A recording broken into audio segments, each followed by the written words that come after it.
Minister executed perfect political judgment today. She made the right call. She didn't have to fire David Clark, so she didn't. And actually firing David Clark probably would have done her more harm than good. What was there to gain?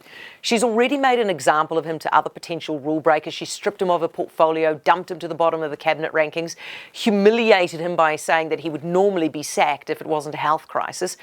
And she doesn't need to try to look strong at the moment, does she, by sacking a minister? I mean, everything she's doing at the moment, with every twist of this pandemic response, makes her look strong. Actually, firing him was probably going to do more harm than good. We are in the middle of the biggest health crisis in 102 years.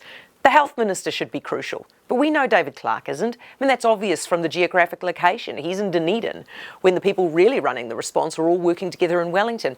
And what's more, he can't even answer basic questions. I mean, the number of times that he had to ask Ashley Bloomfield to answer questions for him in the Epidemic Response Select Committee today told us he is not across the details of what's happening.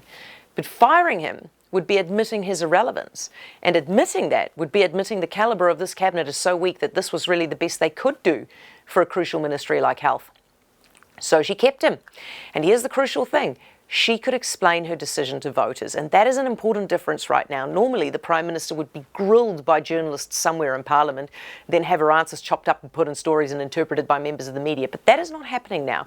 Instead, she is making statements and answering questions every afternoon, going live on the radio and TV and websites, and hundreds of thousands of us are tuning in and hearing her responses in full.